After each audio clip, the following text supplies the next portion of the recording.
Hello and welcome to the Burn KC ScorchCast. I am your host, Alex Blackburn, here to bring you the good KC sports news. Got a bit of a shorter show today. Just gonna go over some Chiefs news, the burning question this week, some sporting KC and KC current news, and then some Royals news as well. And then other than that, it's really just a bunch of minor stuff. Not a whole lot going on in college football or basketball right now, or really any other sports for that matter currently. Obviously, Masters is still going on. I haven't really been keeping up with it, to be frank, just because I'm not a huge golf person. If you want me to start covering golf, then I can. I do know that Gary Woodland, I don't think made the cut, and he's the local guy, so I don't know. I've heard from a few people that they want me to cover golf, and I'm just like, I just can't pay attention to it. But no matter, if you want me to cover golf, just leave a comment, and I'll see what I can do. But yeah, that's kind of the summary of our show. Let's jump into it. Let's get started.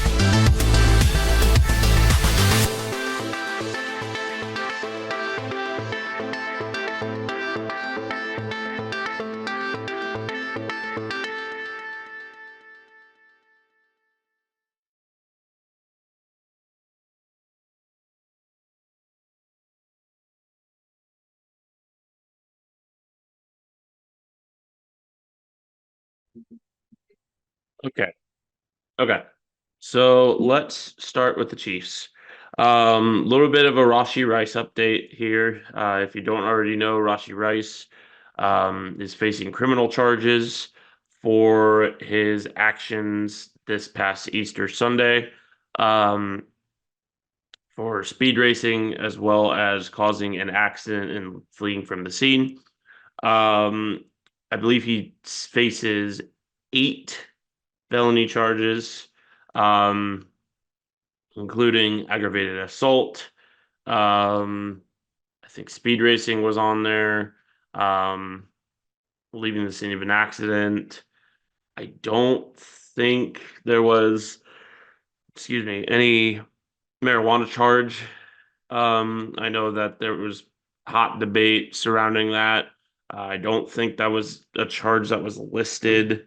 Um, he was going speeds of 119 miles an hour, so criminal speeding, and just overall, it doesn't look great. It's not necessarily going to be him getting kicked off the team. I don't think he's been released. He posted bond, or bail, excuse me, and I don't think he'll be released, but that remains to be seen. I mean, uh, you got to let the legal process play out here, and you got to make sure that he's not going to be in a ton of trouble. I think the Chiefs are going to remain.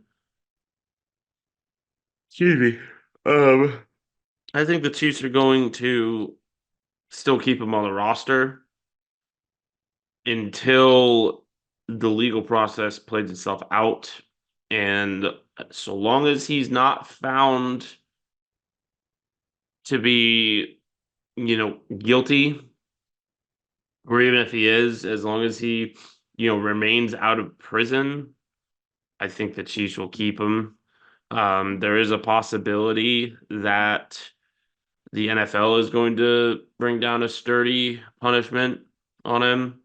Um, but again, that remains to be seen. We kind of have to let the legal process play out, as well as the NFL's punishment process. in order to have a more clear view on that. It's just kind of up in the air right now. I do know that he is facing 8 felony charges, which, no matter who you are, is pretty hard to scrape by scot-free from. And just stinks. I mean, it does. This is a very, very unfortunate situation. Thankfully, everybody ended up at least moderately okay. There were some injuries, but nothing life-threatening or critical, which is good. Um, and overall, so long as Rashee learns from this and gets better from this, I I don't want to say it's all's well that ends well because frankly it's not. There is still, a very dark cloud that looms over this situation and that looms over Rashee Rice. That will probably loom over him for the rest of his life. But if he doesn't use that darkness to learn and to grow, then I mean, frankly speaking, he doesn't deserve an NFL career if he's going to be that stupid and not learn from it because it was stupid. It was a dumb, dumb mistake. And I'm glad he's cooperating with authorities. I'm glad that he has a good lawyer. But also at the same time, I do want to see a just punishment for this because, frankly speaking, he deserves it. Because this was completely idiotic. You are 23, 24 years old and you're making decisions such as this. I mean, it's completely out of line. You're an adult. You need to make better decisions, especially with the reach and influence that you have as an NFL player. Um, but that being said, again, if he learns from it, then I think there's a little bit more that can be forgiven in this situation. But overall, yes, this looks very bad on Rice and could look bad on the Chiefs should they make an improper punishment. So, nonetheless, let's kind of switch gears here. Going into this week's burning question, which was about the Chiefs. We've got a little bit to talk about in regard to draft season. Got a couple more mock drafts in the works, so stay tuned for those. But I asked you guys who you thought the worst Chiefs bust of all time was. And by bust, I mean it could be a trade bust, it could be a free agency signing bust, or it could be a draft bust, which obviously is the most common. Let's see what you all had to say. Reddit certainly had some pretty good opinions. If you don't know, I do have a Reddit page. It's just the Burn KC Sports Talk. Go check it out. And Reddit was vocal about this one. Go check the burning question on my page to just see how vocal they were about it because this was a hot topic. Let's look at it. Okay. So, as you can see by the polls there, this was kind of hotly debated on the other socials, but let's look at Reddit in particular because Reddit had some pretty hot opinions. I'm going to give you about 5 opinions here, but there are hundreds of comments on this thing. So give me just a second here. We've got our very first here from Atreus Ghost. That's a great band, by the way. I love Atreus. Um, Chiefs went through a brutal stretch drafting busts on the D line in the top 10. Glenn Dorsey, Ryan Sims, and Tyson Jackson come to mind. Also, can't forget about John Baldwin, who was a receiver, by the way, not a defensive lineman or defensive lineman. Yeah. Yeah, we had some pretty poor defensive linemen selected in the first few rounds, and I honestly can't believe that because you look back and you see so many great Chiefs defensive linemen like Justin Houston, Tamba Hali, Chris Jones, and Dontari Poe, and there's others, but yeah, looking at just this group of three alone, there were some pretty bad choices in regard to how the Chiefs treated the defensive line position in the early 2000s. I mean, obviously, Hali and Houston are both from that era, but jeez Louise, the early 2000s were not kind to the Chiefs in many, many different ways. But yeah, Glenn Dorsey was bad. Ryan Sims was bad. Did Tyson Jackson even play his rookie contract out? I don't think he did. I don't think Ryan Sims did either. I know Glenn Dorsey did. But yeah, Sims and Jackson, I don't think played their rookie contracts out, which is crazy to me. Let's go to the next one here. So Major English says top three are Blackledge, Ryan Sims, and Paul Palmer. I had to look up Paul Palmer being the uh, zillennial, I guess you could call me, that I am. And so he was a running back from Temple University, right?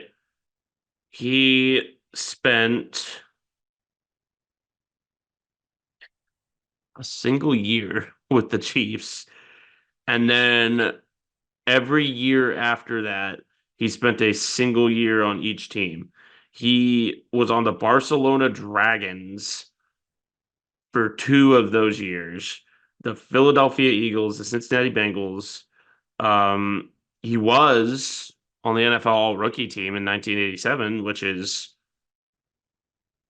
baffling, to be honest. Must have not been very many good rookies in 1987, considering he only has 1,700 rushing yards career wise, 88 receptions for 892 yards and 10 touchdowns.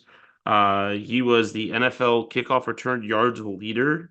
Um, I mean, this isn't, he's not entirely a bust.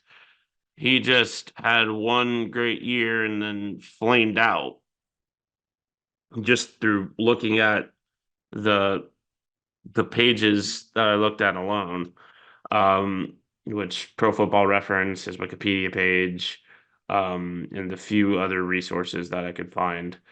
He was a great player in college, but yeah, just not ideal. Um, but he killed. Major English goes on to say in the edit, after reading replies, there are so many good candidates other than Palmer, so I rescind that one. The whole 1987 class for everyone was kind of mid. Outside of Woodson, not sure there are many options at that time. Yeah, just kind of looking back, football in the 80s was not great. It really turned around with that 1989 draft. 1989 had incredible picks like Troy Aikman, Derek Thomas, and many others that were Football Hall of Famers and just killed it in the league. But I mean, other than the 83 draft, there really wasn't that great of drafting throughout the 80s. So he's definitely got a point there. Let's go to the next one here. Bad Hombre 2016. A lot of recency bias here. 1995 first round pick, Trezal Jenkins played in 9 career games. Ryan Joswiak in 1986 was just as bad. And who can forget Todd Blackledge. But for the ultimate Chiefs draft bust, I present the entire 1975 draft class. 11 picks over 17 rounds, and only one ever played a regular season snap in the NFL. Third round pick Maurice LeGrand, who rushed 13 times for 38 yards and one TD while catching one pass for -1 yards and was out of the league by the end of the year. I had to look this one up, and folks, this one, let me read you some of the iconic names here of who was drafted. So Chiefs did not draft in the first round this draft. And back in the day, there were 17 rounds. I think there were more than that. But the Chiefs drafted in the Chiefs drafted 11 picks, which, you know, would be insane if this were today's NFL. But let's see why the draft kind of thinned out after the 80s, because I mean, look at I can't I'm looking at this list again and I'm just like, who are any of these guys? So you have Elmore Stevens, drafted out of Kentucky. He was a tight end. You have Cornelius Walker, defensive tackle out of Rice. You had Maurice LeGrand out of Tampa, the aforementioned. You have David Wasick, linebacker out of San Jose State. Wayne Hoffman, tight end out of Oklahoma. Dale Hegland, guard. Okay, so sorry about that. If you just watched that cut in the middle of everything, my computer just decided to restart and update right in the middle of me recording, which was really annoying. However, we're back. We're going to finish up the Chiefs segment and then we're going to move on. So let's go ahead and get on back to the burning question. So Gridiron Film Junkie says easily Todd Blackledge. He was so bad the franchise didn't draft another QB in the first round until Mahomes. They selected Blackledge over Marino and Kelly. Funny little tidbit that I found out here today. According to Alex Smith, Andy Reid and the Chiefs front office had a pretty good had they really wanted to draft Patrick Mahomes, like even um well before the draft process began, even while he was still at Texas Tech, which I found really interesting because, I mean, to spot talent that quick, and like you can look at guys like Caleb Williams or just I'm trying to think of others that would fit that mold. Michael Vick was one that was really, really good in college, and it translated basically immediate to the NFL, and a few others that you just know that they're going to be a good prospect. But Patrick Mahomes wasn't one of those guys, and the fact that the Chiefs front office and Andy Reid just saw that before anybody else did. I mean, Patrick Mahomes was one of the top quarterbacks in the draft that year in 2017. But a lot of people passed on him because he reminded a lot of people of Brett Favre. He made a lot of mistakes. He just played too much backyard ball, blah, blah, blah. And the Chiefs didn't. And I think the Chiefs having that foresight on a guy like Patrick Mahomes and having proactive that proactive intuition to move up and select him um, before he was taken off the board. I thought that was really interesting. It's a read over on The Athletic, I believe. So go check that out. But I wanted to include the kind of like conversation here that happened under this. Olivia Newton-John, I like that name. Marino would have won at least one Super Bowl in KC SMH, which means shake my head to all the older folks in the audience. Um, Marino with Marty Ball era defense easily is how Great Iron Film Junkie responds. Not just Marino and Kelly, but Ken O'Brien and Tony Eason would have been better picks in hindsight as well. Yeah, uh, yeah, just 50 years in the darkness. Uh, couldn't have summed it up any better. I mean, this was a dark, dark era of Chiefs football. Um, not only in the 80s, but obviously continued into the 90s, and it was even worse in the 2000s. And we deserve Patrick Mahomes. We deserve where we're at right now. But that is it for burning questions. There are a ton more comments on that burning question that kind of went viral on Chiefs Reddit. So go check it out on the main Reddit page. Go follow me on Reddit too.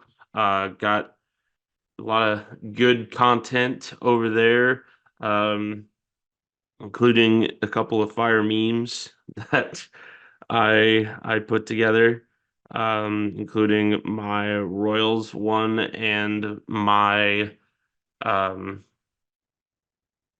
excuse me, my like what was I gonna say? Oh yeah, my K-State one. Sorry.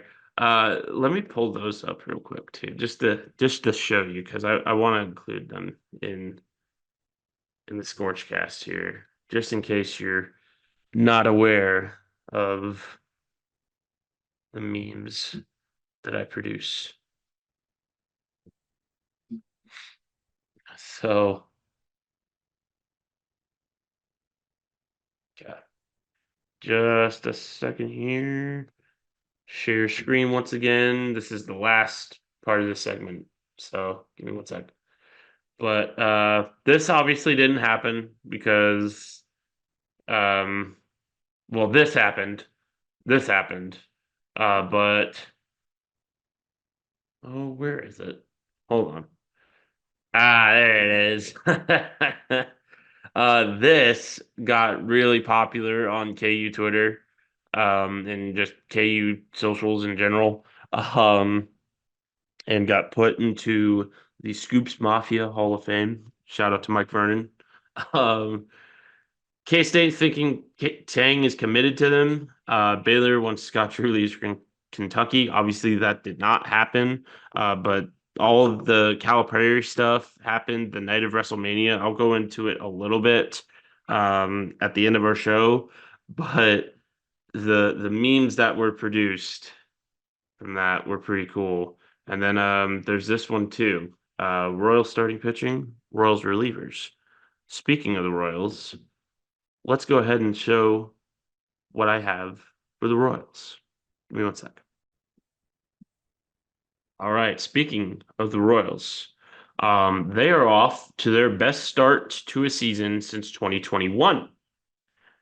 And arguably their best start to a season since 2015, given the fact that 2021 did not end all that well. And this is kind of right around the time 2021 fell off a cliff. Royals did lose today, 2-1, but a lot of it had to do with some pretty crap umpiring, first and foremost, which has been an epidemic in the MLB for quite some time now, and they won't do anything about it, even though they have the resources to do something about it and have the resources to correct umpire officiating.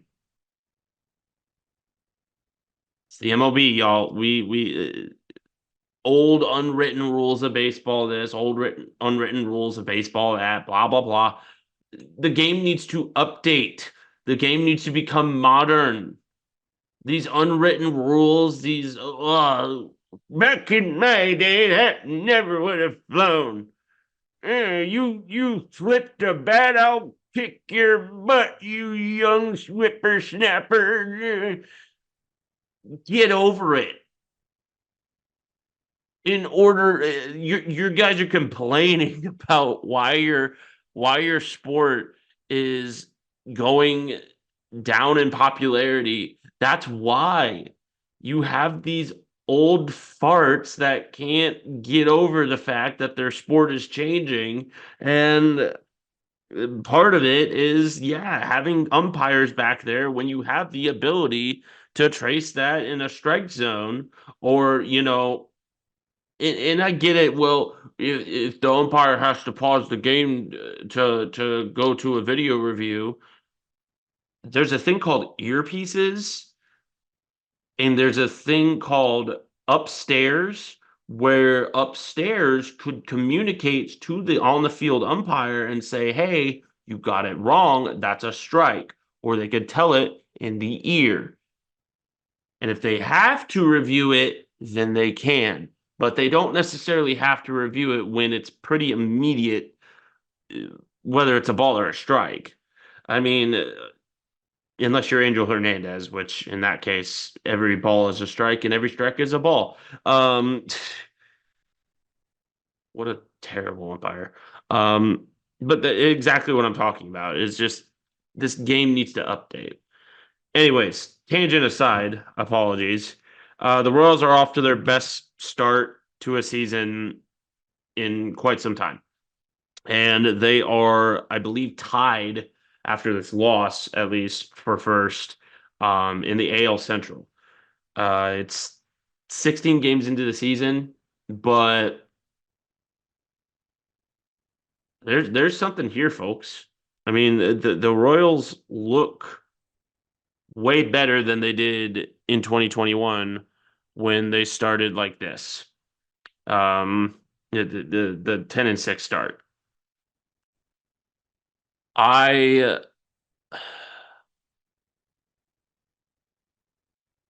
I can see there's a lot more passion. And if you want to go check out my other pieces on the Royals of this year, it's kind of a summary of what I'm about to say. But this Royals team has more passion. They have a lot more talent. They have a young core, a young committed core that the organization is committed to. And, by the looks of it, they have a lot more team chemistry. This is the most team chemistry that this team has had since the 2014 and 15 Royals, which, mind you, they won they won playoff series by by that chemistry. I mean, that was not a talented team by any stretch. They just got on base. They had great fielding chemistry. They had a great manager in Ned Yost, and they had a culture that was built on, having fun, but also winning games. And I think this is the Royals team that can do that, that can bring that back. And it comes through guys like Bobby Witt Jr. It comes through guys like Vinny Pasquantino. And apologies. Um, but it comes through those guys that are younger but are still team leaders. I mean, Bobby Witt Jr. didn't sign that 11-year deal for nothing. Um, apologies, goodness gracious. Um, bless me. But these starts like this are very encouraging. More encouraging than 2021, though, because obviously in 2021 they fell off a cliff. I don't think this team falls off a cliff. They've been competitive in essentially every single game. Yeah, they lost 6-1 to the Mets, but that's because relief pitching for this team is pretty much my only gripe, and that's just because they're inconsistent. They have their great games, They just have a dud every few games as well. Um, and if they can fix that, this is going to be a super dangerous baseball team that can produce a ton of offense, that has a starting pitching core that is world beaters right now. And overall, just looks like a team that wants to win and wants to go out there, have fun, and be there for the fans, for the organization. And that's something that we haven't been able to say in a long time about the Royals. So it's really encouraging to see this type of team play for our city, especially with everything that's gone on with the stadium vote. Um, the charge that Kansas Cityans kind of put to John Sherman and the Royals of, hey, like, you want a new stadium, be a better team, be a better servant to Kansas City. Um, because that's the only way that you're going to get a new stadium. So overall, very encouraging stuff from the Royals so far. And, you have a starting pitching core that has league highs in a ton of different categories. You have an offense that put up 11 runs in a single inning. I believe that tied a franchise record, which is awesome. And just overall, you have a team that, again, wants to win. So you have a great Royals program right now. And if you want to go check out how I believe the Royals can win the AL Central, go check out my latest article on the Royals over at the Burn KC, and read more on that. But let's move on to some soccer news, and it's really substantial soccer news too. So hang tight. All right, let's talk some soccer news. First, starting with Sporting KC. Or actually, let's start with the current. Let's start with the current. They got a big matchup tonight to defend their first place in the NWSL position against a team that is also very, very good in Gotham FC. Uh, Current's going to have to be on their A game offensively. They're going to have to potentially play the tit for tat game with this team because Gotham is a team that is very much in form. They are a team that scores lots of goals, and they have a lot of tough women on that roster. Um, and I'm not saying the current don't. I'm not saying that this current team, they're a bunch of posers. This winning won't last. But this is going to be a tough game for them. Right now, it is 1-1. I need to see how much time's left. I'm not sure how much time is left because it doesn't say anything. So, um, interesting. That's hmm. The Fox Sports app is not very good. I'm just gonna say that right now. Um, just slight tangent there, apologies, but yeah, it's just not very good. Um, so I guess they're second now. Like, how are they second? They're tied for first, but they're still in the first place position. They still have 9 points. They're tied with North Carolina and Washington right now. It's just goal differential that is setting those teams apart.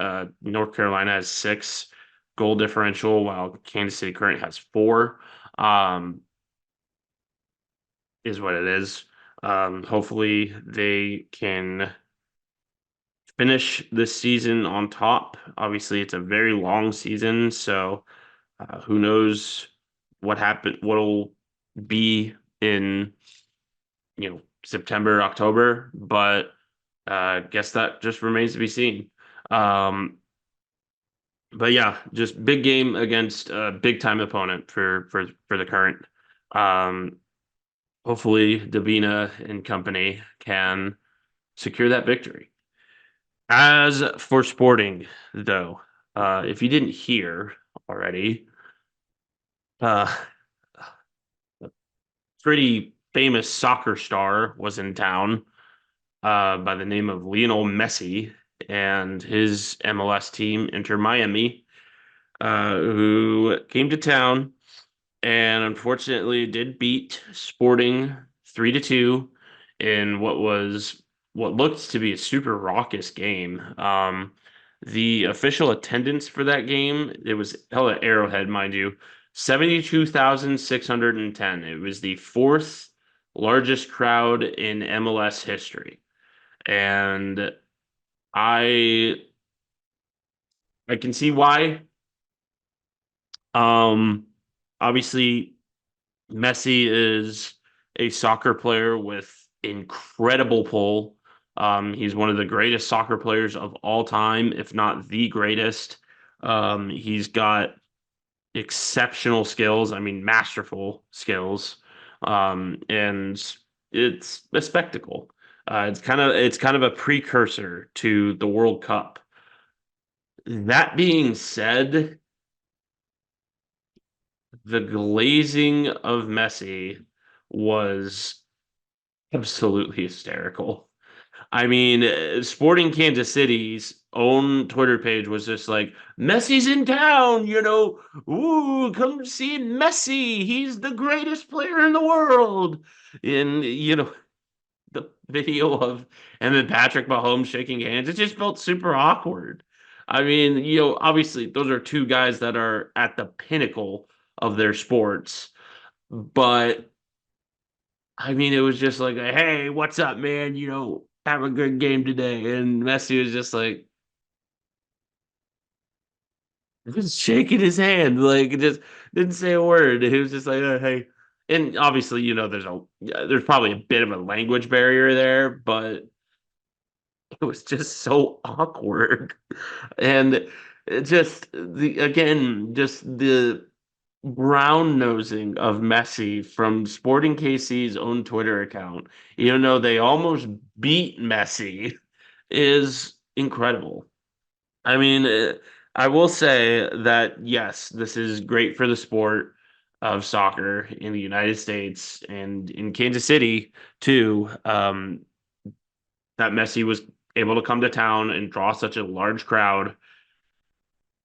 I don't know. It's just the way it was treated kind of bothered me, and I don't know why. But I mean, again, Kansas City shows out for sports, and the fact that we have two owners, the two the biggest owners in this city, saying, "Oh, we might leave if you don't get us what we want." Mm, I mm. I just have my sincere doubts about that, John Sherman and Clark Hunt. I have my sincere, honest doubts. Anyway, let's wrap up with a few more news stories, and then I will let you all go on about your day. Thanks for joining me. Okay, so just a few more minor bits of news here before we wrap up. Um, College basketball is in a recruiting dead period right now, which means there's no contact between um, players and coaches uh, of the you, so it's kind of hard to explain. Apologies, but it's essentially a period of about I think a week where coaches are not allowed to contact potential transfer players, recruit players, and it's just kind of the way to allow coaches to have prep time and not have tampering issues or anything like that. Um, but I believe that ends tomorrow, I want to say. And there's a lot of great prospects out there. You don't have anybody other than K-State that has had transfers out yet. Surprisingly enough, Missouri hasn't had any transfers out, to my knowledge. Um, and then Kansas hasn't either. So just overall we're kind of looking at transfers in.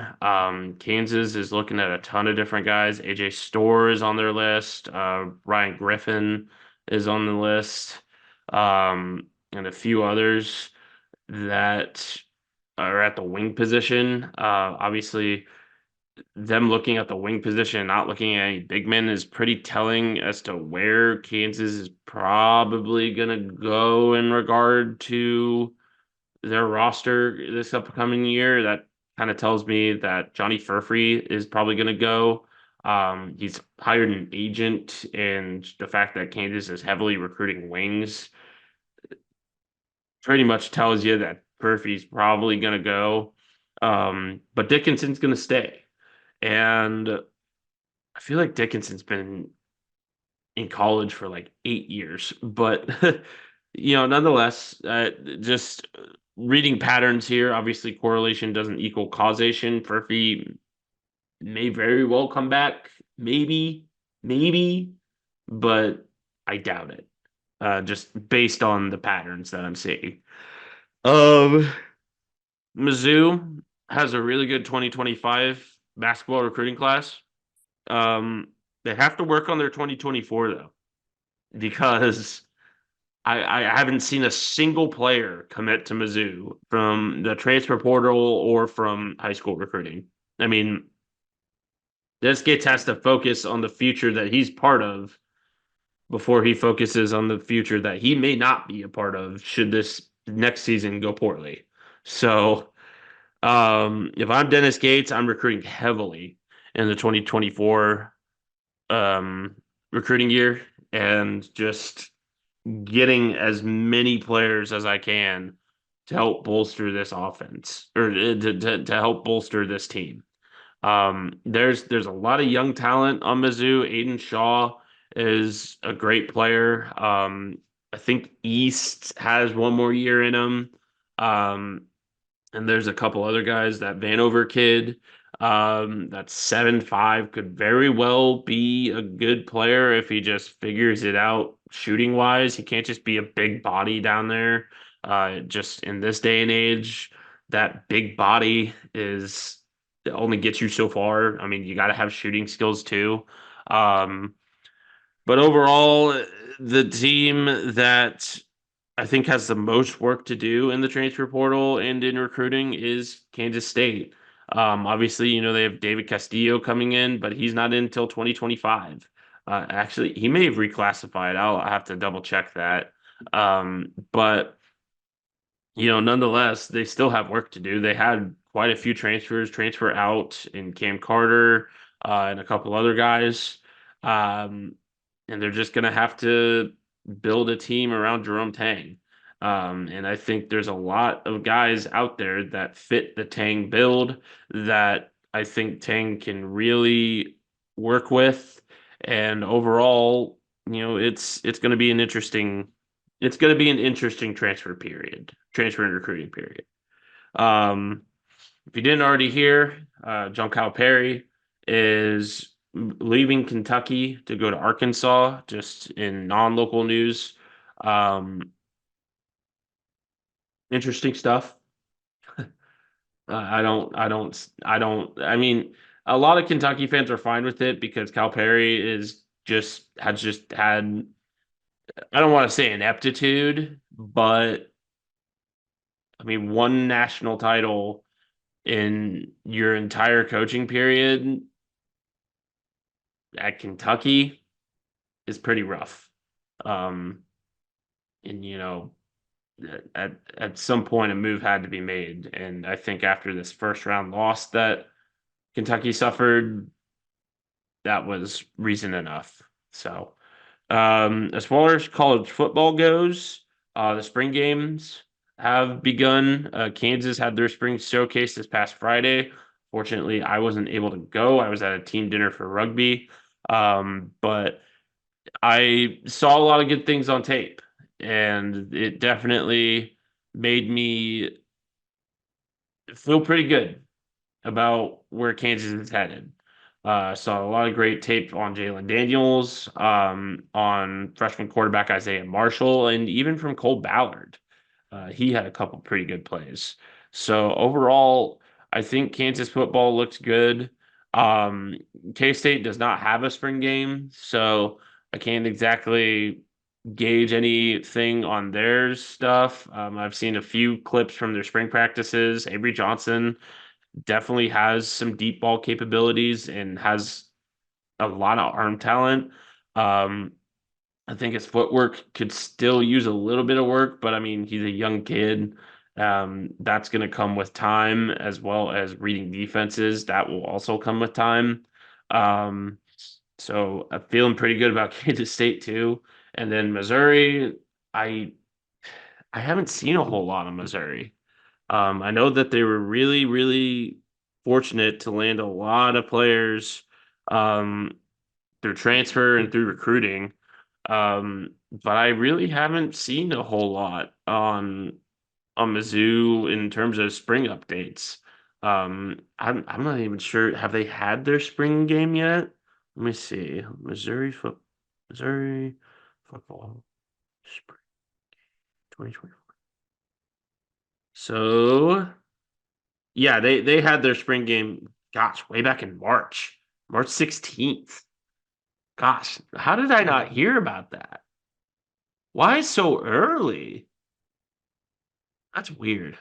Anyway, but to close out our show, got a little bit of Blues news. Blues ended their spring season with a loss to the Arkansas Griffins, 47-29. Got a few minutes playing time, and overall we had a solid game, but just the story of this spring season is too many penalties and just kind of a lack of discipline. Um, because other than that, I mean, I thought we played a great spring season. There's a lot of promise with this developmental side, and I can't wait for summer when we can really test it out via sevens and then into the fall. So. Gonna miss the guys, but it's 2 short weeks. So um, till summer sevens, which is not a great time for larger men like me, but it's still a fun time. The social tournaments are great, and it's a great way to lose weight if you need to lose weight because let me tell you, the conditioning in that heat will make you sweat all your water weight out. And on top of all that, all a lot of it's like going on Nutrisystem or Zampic or any of that. I mean, it works just the same. Um, so if you're interested, come out and play. If you've been looking to get back into athletic competition, come out and play with us during spring or summer sevens because you'll get learned. But that's our show. Thank you so much for joining us. This has been Alex Blackburn of the Burn KC signing off. Have a great night, and I will see you next Sunday.